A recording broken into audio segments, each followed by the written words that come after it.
জেলায় বাধার প্রতিবাদ কর্মসূচি পুরো বিশ্বজুড়েই আসলে তার একটা প্রতিক্রিয়া তৈরি হয়েছে এবং তার ব্যতিক্রম নয়। বাংলাদেশও গাজায় মানবিক সহায়তা যাত্রার সমর্থনে এবার রাজধানীর শাহবাগে সমাবেশ করছে বিভিন্ন সংগঠন। সেখানে আছেন সহকর্মী সাদত অব্র, সরাসরি যুক্ত হচ্ছে তার সঙ্গে। অব্র, পুরো বিশ্বব্যাপী এটা একটা আলোড়ন তৈরি করেছে, তো বাংলাদেশও তো তার ব্যতিক্রম নয়, সমর্থন করছে বাংলাদেশের নাগরিকরা। তো কি বলছেন এই কর্মসূচি যারা পালন করছেন তারা, তাদের বক্তব্য জানতে চাই আপনার মাধ্যমে।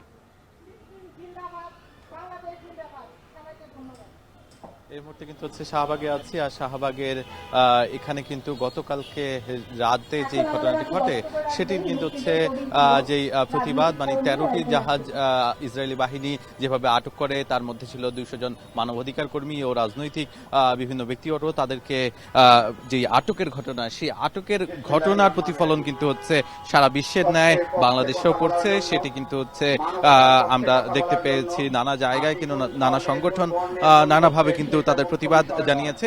এখানেও কিন্তু এই যে সুমদ ফার্টিলা যেই নৌবহরটি আছে, সেই নৌবহরে হামলার প্রতিবাদে কিন্তু তারা এখানে দাঁড়িয়েছে, এবং তার সাথে সাথে এখানে কিন্তু শুধুমাত্র যে সমাজকর্মী আছে তেমন কিন্তু নয়, বরঞ্চ মানবাধিকার কর্মী, তার পাশাপাশি রাজনৈতিক বিভিন্ন দলের সংগঠনের কিন্তু নেতৃবৃন্দ আছে। তার পাশাপাশি বলাই লাগে যে কিছুক্ষণ পরে কিন্তু বাংলাদেশের যে রাজনৈতিক দলগুলো আছে, সেই রাজনৈতিক দলের ছাত্র সংগঠনগুলো কিন্তু হচ্ছে ঢাকা বিশ্ববিদ্যালয়ে তাদের যে প্রতিবাদ, সেই প্রতিবাদ কিন্তু জানাবেন। তারা কিন্তু বলছেন যে প্যালেস্টাইনের পাশে যেভাবে হচ্ছে মানবিক সহযোগিতা পৌঁছানো প্রয়োজন ছিল, সেটি কিন্তু কোনোভাবেই পৌঁছাতে দেয়নি ইসরায়েলি দখলদার বাহিনী। তাদের বক্তব্য অনুযায়ী তারা কিন্তু বলছে যে এই যে কোনো মূল্যেই হোক, এই যে এই নৌবহরটি আছে, সেই নৌবহরের এই সহযোগিতাগুলো পৌঁছানো প্রয়োজন, এবং পৌঁছানোর জন্যই কিন্তু এখান থেকে দাবি জানাচ্ছেন তারা।